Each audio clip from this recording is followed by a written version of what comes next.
Olá, começa agora o programa Trabalhador em Foco, esse programa que é uma realização do Movimento Sindical de Petrópolis, através da união de diversos sindicatos que fazem com que eu tenha a oportunidade de levar para você aí de casa, aqui, da minha casa, informações precisas e relevantes sobre o dia a dia de todos nós trabalhadores. Não só nós trabalhadores, mas todos os que são agregados aos trabalhadores. No programa de hoje, a gente vai falar sobre uma coisa muito importante.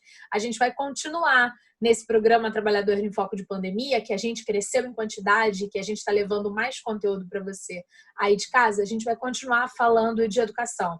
Afinal de contas, a educação é o que nos faz e o que vai nos fazer. Não tem jeito, a educação é primordial. E é para isso que hoje eu tenho o prazer de conversar com o Adriano Fescher, que é professor de letras, bacharel, formado em letras, bacharel em direito e também diretor de um CIEP, e a gente vai falar um pouquinho sobre o impacto do ano de 2020 no que diz respeito à educação para os alunos da rede pública. E quando a gente fala para os alunos da rede pública, a gente está falando para uma parcela imensa da sociedade que faz uso do sistema público de educação e de saúde e que pertence a uma camada que muitas das vezes é um tanto quanto ignorada na nossa sociedade. Tudo bem, Adriano? Tudo bem, Carla, como vai?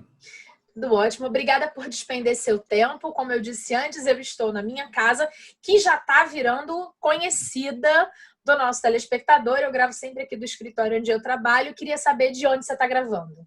Eu também estou gravando de casa. E daqui a pouco também minha casa vai ficar conhecida por todos.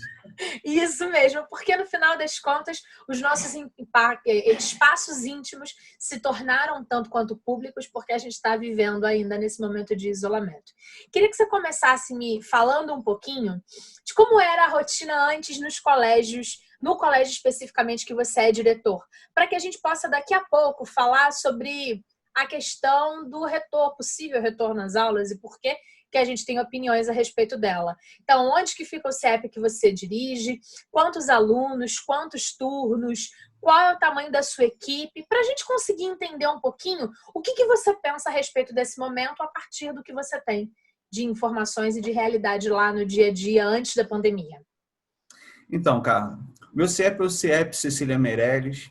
Ele está em Correias, no bairro Correias, em Petrópolis, exatamente em frente ao terminal rodoviário que nós temos ali, né? Bem localizado ali para as pessoas. Fácil localização, né? Fácil localização e circulação. Isso é muito bacana. Nosso colégio conta com 700 alunos matriculados. Nossa, número grande. Uma equipe de professores com 40, 42 professores, porque tem uma pequena rotatividade. Uhum. Conto com uma equipe que eu chamo de equipe administrativa e pedagógica, em torno de 7 pessoas funcionando.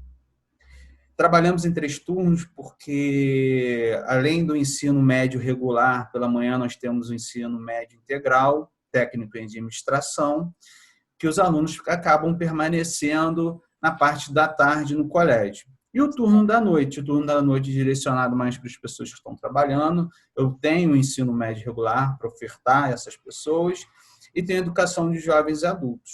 Que é o EJA, para quem anda um pouquinho mais rápido ou está um pouco atrasado, não é isso? Exatamente. Ele tem uma função social no sentido de resgatar aquela pessoa que não pôde estudar, né, de resgatar a autoestima, de inserção no mercado de trabalho através de uma educação formalizada no ensino médio, que é necessária, né, para os postos de trabalho. E às vezes temos algum público jovem que, por algum motivo, se interessa em acelerar um pouco os estudos. Certo. Como é que foi receber a notícia de que o colégio ia fechar as portas e as aulas iam ser inicialmente suspensas por 15 dias e esses 15 dias já se tornaram quase 5 meses? Embora a situação da pandemia, nós tivéssemos o exemplo de outros países e como seria a condução disso, sempre a notícia é impactante, né? Tem uma situação muito curiosa no colégio, que depois eu tive que voltar lá, que parecia que nós estávamos vivenciando uma situação tipo Chernobyl, né? Aquele desastre que teve Bolas de pelo voando. as coisas pararam, as pessoas saíram, o relógio está parado exatamente naquele momento e por coincidência, um relógio ficou sem pilha, então ele está marcando um horário, parece que uma coisa um tanto histórica, né? Cinematográfica. Aí as pessoas um pouco surpresas e outras, quando a ficha caiu, ficaram tristes, porque é frustrante, porque o ritmo do nosso colégio é o contrário do que nós estamos vivendo. É aglomeração, é empatia. Os alunos gostam muito do colégio, eles se sentem acolhidos. Então, você tem uma dinâmica social muito diferente dessa pela qual nós estamos passando, né? Que é de isolamento social, é um mundo virtual. Lá, nós tínhamos o aprender a fazer com os alunos. Então, a dinâmica toda da escola, aquele burburinho, o entra e sai, o refeitório cheio, ele não está mais presente. Então, foi impactante isso. Essa rotina se mostrou cada vez mais importante para as pessoas e para os atores daquele colégio. Certo. E especialmente aos alunos, porque é uma realidade social deles que não prescinde a escola. A escola é necessária, ou seja, ela não pode ser dispensável. É um lugar social, é um lugar de manifestação cultural e de relacionamento social importantíssimo, eu diria até crucial na vida desses alunos. Quando você diz que o espaço escolar para os seus alunos não é um espaço necessário, você está falando disso no que diz respeito, me corrija, né, complemente o meu raciocínio. A gente está falando de um espaço de educação formal, primeiro, segundo, terceiro ano, oitavo ano, primeira série do ensino médio, mas a gente também está falando um lugar de cultura que vai além do livro. A gente também está falando de um lugar de alimentação, onde as pessoas, as crianças, os alunos, numa certa faixa social, em risco social, chegavam lá e podiam tomar o café da manhã, podiam almoçar, podiam lanchar, podiam às vezes levar uma banana ou uma maçã para casa. Isso tudo de um dia para o outro acabou? É desse espaço necessário que a gente está falando? Carla, veja bem, é exatamente o que você falou e acrescentaria a parte da saúde. E vou chegar à parte da saúde que você vai achar eu acredito que você vai achar muito interessante. O telespectador entender muito bem a dinâmica de um colégio hoje, pelo menos a do Estado público. E a do meu colégio. Lá nós temos boas refeições, né? Você tem um cardápio nutricionista do Estado que tem a nutrição. Então, o aluno ele não só come para encher a barriga, ele tem uma nutrição. Então, se ele participa do colégio de segunda a sexta, ele tem um mínimo nutricional para a sua saúde. Isso é muito importante frisar. Então, aquela imagem de colégio, vieram tentar fazer uma doação para o colégio com uma empresa, uma coisa meio estranha. Eu falei, gente, olha só, nós não somos pobres coitados. Nós temos ótima comida. Então, você tem que chegar ao meu nível. Então, os alunos são muito bem alimentados. Então, daí você já percebe que quando eles não têm mais o colégio para chegarem e ali fazer suas refeições durante o dia, principalmente o almoço ou a janta, isso tem um impacto nutricional muito grande para os alunos. E uma despesa maior ainda para os seus pais. Certo. E para os seus pais que estão perdendo emprego. Certo. Então, muitos alunos, isso não é uma exceção, mas nós temos notícias, quer dizer, eles precisavam do colégio para fazer todas as suas refeições durante o dia. Porque talvez eles fazendo as refeições ali no colégio, eles deixam refeições em casa para os seus irmãos mais jovens. Então, o impacto social nesse aspecto é muito grande. Em relação à saúde, que eu gostaria de acrescentar, porque tem uma coisa muito interessante. Por exemplo, eu falei que ele é um espaço cultural, um espaço social. Isso é muito amplo, e é amplo mesmo. Por exemplo, tem professores que às vezes a gente desenvolve muito trabalho com a fase, professores que têm contato com outros professores dentro da fase, que tem o ambulatório ali, perto de Cascatinha, o ambulatório escola. Então, alguns alunos, às vezes, que precisavam de uma moça que precisava de ginecologista, um encaminhamento, ele conseguia no colégio. Olha como é importante. Então, você cuida da sua saúde, até em termos de encaminhamento médico. Ano passado, em outubro, nós tivemos a Semana da Saúde Mental, então nós tínhamos psicólogos dentro do colégio, dando palestras, trabalhando com empatia, né? Trabalhando com violência doméstica, imagino como não deve ter crescido hoje, e esse apoio não vai ter esse ano. Certo. Então, você tem essa estrutura. Então, nós tínhamos uma conversação com professores de psicologia da UCP que desenvolviam trabalhos com núcleo dentro do colégio, que nos orientavam, que nos apontavam caminhos. Isso vai se perdendo.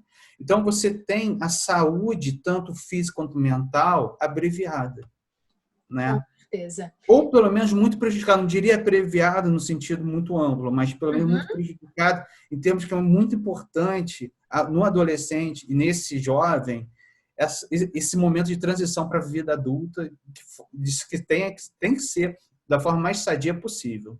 Certo. Conseguimos, com certeza, mostrar para o telespectador que a instituição de ensino, especificamente o CIEP, Cecília Meirelles, que é o que você é diretor, tem uma estrutura educacional muito importante para os seus alunos, 700 alunos, mas também uma estrutura social. Porque a gente não vive só de educação, né? Eu li um artigo há pouquíssimos dias que eu acho que vale a pena compartilhar um adendo com você e com o nosso telespectador lá de casa. Os professores de hoje precisam entender que a expectativa de vida dos nossos brasileiros está aí girando na casa dos 80 anos. Então, quando você pega um aluno de 10 anos, o que você vai dizer para ele tem que ser, de alguma forma, útil por 70 anos. Então, às vezes, é muito mais do que educar apenas no 2+2. Ou nós fomos, em vez de nós vai.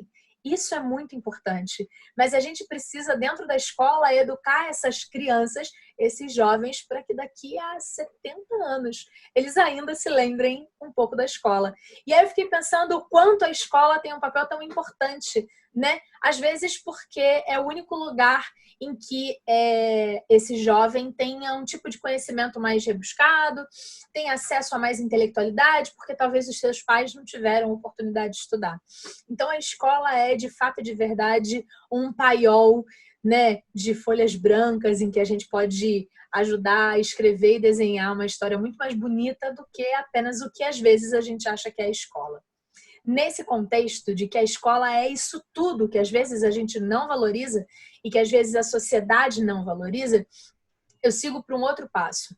Como é que foi e como é que está sendo para os alunos a questão das aulas remotas? Lembrando que a gente tem um país em que 2 milhões de pessoas não têm energia elétrica em casa. Se não tem energia elétrica, a probabilidade de ter um smartphone ou um computador com acesso adequado à internet. Como é que está sendo o dia a dia de aulas remotas para os seus alunos do CIEP? Bom, o filtro é social, não tem como não passar por ele, né? Então, é um filtro social, um filtro econômico. O abismo, né, a ausência de paridade de armas para o jovem em risco social e na educação pública em relação à particular é muito grande. Bom, esse é um ponto. A pandemia fez o quê? Pegou uma picareta e cavou mais ainda esse abismo. Aumentou mais ainda. Porque você bem colocou, se 2 milhões de pessoas não têm acesso à eletricidade, então a gente não consegue nem partir para uma teleaula de televisão ou rádio, que a Rádio Roquete Pinto iniciou lá atrás, na década 30, 40, 50, com uma educação nova. Sim. Olha só quanto nós estamos atrasados. Nem precisa dizer.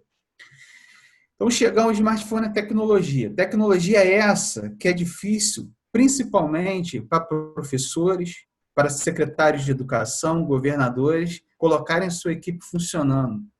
Muitas reuniões foram interrompidas. Então, imagine para nossos alunos. Qual é o impacto disso?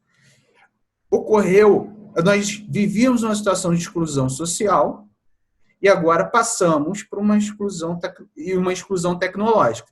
E essa exclusão tecnológica foi evidenciada agora, porque se você não tem um aparelho de tecnologia, você sequer vai poder estudar. Ou seja, a Constituição está sendo violada, porque o direito à educação está sendo rompido. Fantástico. Isso é uma parte, isso é importante. Então, segundo, não adianta a gente entrar no mérito de discutir aí não adianta também culpar governadores, secretários de educação, Ministério da Educação, dizendo que não estávamos preparados para isso. Isso não existe. Ninguém estava preparado para isso. Isso é uma situação. Aí também não adianta, porque isso aí fica desfocando o que a gente precisa fazer, né? É a mania de tentar encontrar o culpado. Não, aí não dá. Aí não dá mesmo. A gente entrar na discussão de, pô, já havia um abismo, as pessoas estão sem acesso, isso deveria ser corrigido antes, claro, isso é uma coisa, mas ninguém estava preparado. E aí que vem um problema. Por quê? A gente migra não para uma aula de educação à distância, porque isso pressupõe material e preparação prévia. A gente pega todos os professores, joga dentro de um balaio de gato, porque nem todos são YouTubers, não tem preparação para isso, não tinha material, então você vai buscar um material que é absurdo, são horas de trabalho e pesquisa, e o aluno do outro lado, sozinho, que já necessitava de um acompanhamento, de um monitoramento do professor, ele fica sem saber se está se desenvolvendo bem ou não. Então, isso começa a gerar frustração. Para todos. Para todos. No até início, para os pais. Até para os pais. Aí você tem uma parcela que fica ansiosa, daqueles que querem, de fato, estudar, que não tem acesso ao material. Por exemplo, algumas secretarias de educação optaram pelo material impresso. Aí a gente esbarra numa outra questão social, cara. Os endereços. Há lugares que os correios não vão. Então, o endereço é assim, rua, lote tal. Mas se quem entrega um SEDEX, olha só que interessante, quem vai fazer uma grande entrega, por exemplo, de várias apostilas, é um profissional dos Correios que não é o que entrega a carta. O que entrega a carta conhece a região. Então, ele conhece o Zeca do bar.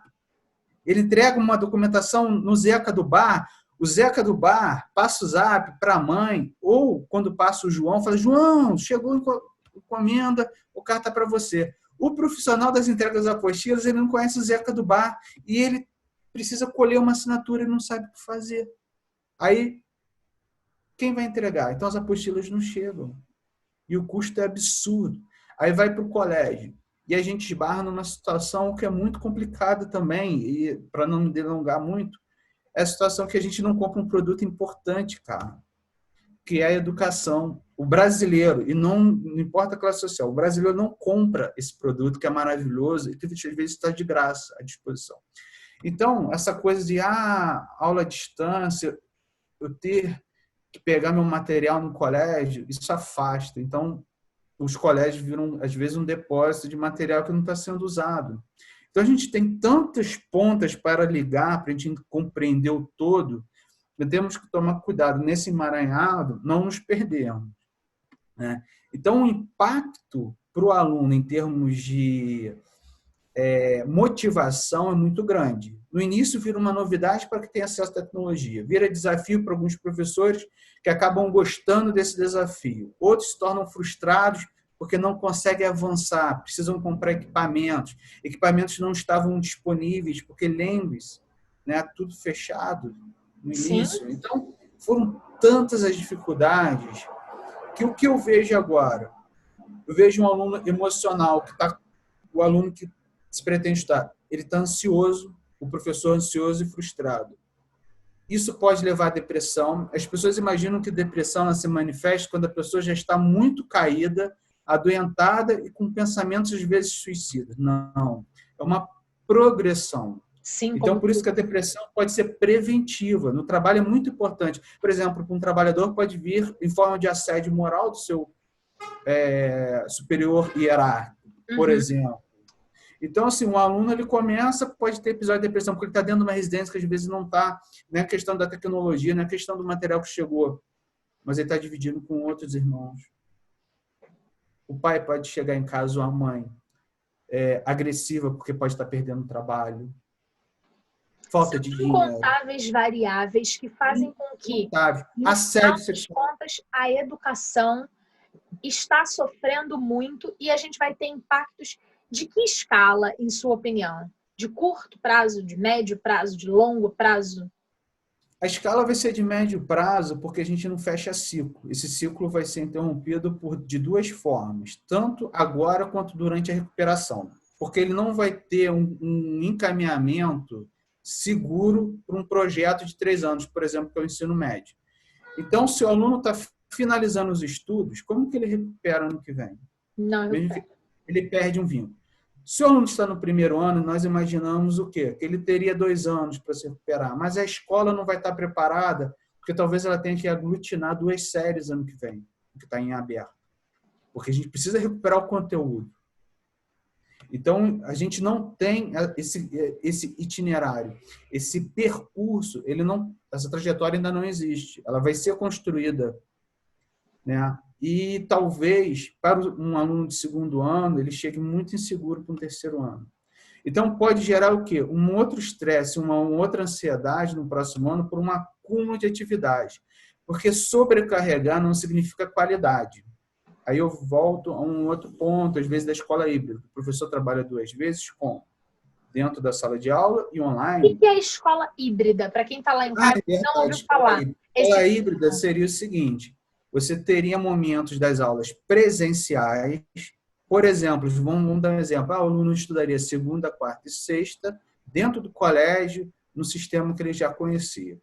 Terça e quinta, ele estudaria as aulas que foram preparadas de forma online, ou seja, de casa. Ou levaria o material impresso, se for o caso, para casa, para que isso fosse feito em casa e não iria para o colégio. Então, ele é híbrido, ele é misturado. Hibridismo é quando se mistura. Então, eu teria 2 formatações, uma presencial, outra não presencial. Andando simultaneamente.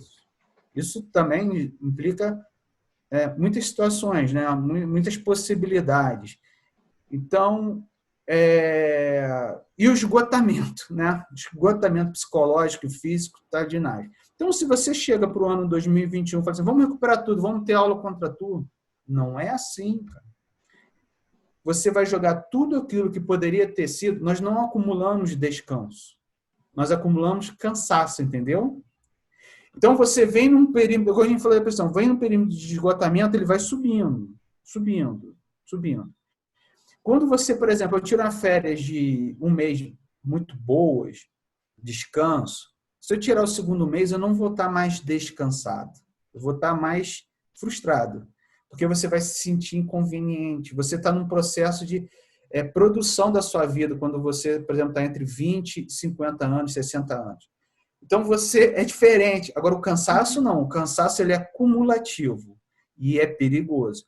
Então, não adianta virar para o próximo ano com pensamentos mirabolantes, soluções mirabolantes, que não vai funcionar. A gente tem que pensar qualidade. E nós temos que entender que saúde é corpo, alimentação, mente, né, tempo, espaço. Né? Por isso que eu falei no início, é um colégio de afeto, de acolhimento. Então, tem um trabalho psicológico por trás, no sentido não de profissional, mas um trabalho de empatia, manifestação cultural. O aluno pode se manifestar culturalmente num festival de arte, ficando à tarde no colégio para fazer uma atividade que ele goste, o que ele queira fazer, indo para o laboratório de ciência, usando a internet, para entrar no Facebook dele. Para ele, sabe, se divertir. Igual os alunos, às vezes, vão para o laboratório brincar. Porque é um espaço de brincar. Adultos brincam. Sim, ou deveriam. Ou deveriam, estão esquecendo. Ou deveriam, para poder ser mais felizes. Com certeza. A gente está chegando no final do programa e a gente falou de educação, a gente falou sobre como é que era o colégio antes e o que vocês ofereciam, o quanto essa pandemia está alterando todas as nossas estruturas, ou como a gente vai ter que ter cuidado no retorno. E aí a última questão que eu queria que você me dissesse é a sua opinião enquanto professor, enquanto bacharel em Direito, enquanto diretor de uma unidade de ensino, enquanto cidadão, a respeito da questão do retorno das aulas ainda nesse ano letivo. Primeiramente, vamos todos relaxar. Por 2 motivos. Primeiro, o ano letivo está perdido? Não.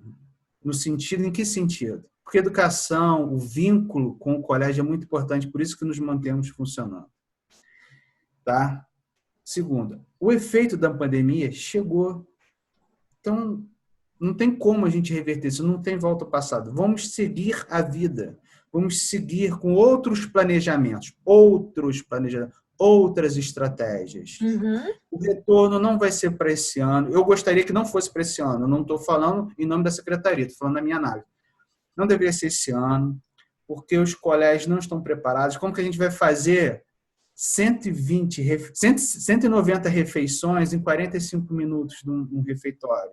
Quem vai levar, então, comida para os alunos se a refeição for feita em sala de aula? Não tem operacionalidade para isso. Por isso a gente precisa ter tranquilidade, relaxar no sentido de pensar, de desanuviar, para a gente entender o caminho que vai ser feito. Então, eu espero, nós temos que trabalhar com essa possibilidade de tudo permanecer de forma remota. Como assim? Longe, sem aulas presenciais. Nos prepararmos de forma saudável, tanto de caminho de educação para o próximo ano. Outra coisa, a perda de um ano, pelo menos eu vou falar agora do ensino médio, não é tão grave assim para o desempenho cognitivo do aluno. O que é cognitivo? O desempenho que ele vai ter intelectualmente no sentido de aprendizagem, tá? Não é tão forte assim. É forte socialmente, dizendo, no sentido de que o aluno muitas vezes precisa se ingressar no mercado de trabalho muito rapidamente, após o ensino médio, para o sustento de casa. Mas às vezes o jovem está mais afobado a poder ter as coisinhas dele que sempre não pôde ter durante uma vida mais difícil, que propriamente uma estratégia de vida. Por isso que nós temos até uma disciplina chamada projeto de vida dentro do colégio. É muito bacana que discute isso. Então a gente tem que entender um caminho sem conflito. Se eu espero não retorne presencialmente, não perca um vínculo com a sua escola, porque isso de forma emocional muito importante para o jovem, é muito importante para a sociedade. E que esse ano não está perdido, porque ele foi só de aprendizagem. Aprendizagem, tudo bem, de uma diversidade enorme, mas nós estamos exercitando a resiliência e a empatia de estar comprometido com o outro que pode estar sozinho em algum lugar. Então, nós aprendemos a falar com o vizinho do apartamento para saber se ele precisa, que é uma senhora que talvez precise que a gente vá ao mercado. Então, é a mesma coisa com o aluno, a mesma coisa com o jovem. Maravilha. Adriano, queria de verdade te agradecer por você despender tempo para conversar, para a gente falar para o nosso telespectador lá de casa um pouco do que está acontecendo e como é que é essa realidade educacional do olhar de quem estava dentro da escola, agora está em casa, mas ainda está escola. Obrigada de verdade, foi um grande prazer. Foi um prazer, Carla. Obrigado. Obrigada a você que ficou com a gente nesse bate-papo. A gente volta em breve com um novo programa Trabalhador em Foco, sempre discutindo o que tem a ver com a realidade de todos nós. Um abraço grande e até breve. Tchau, tchau.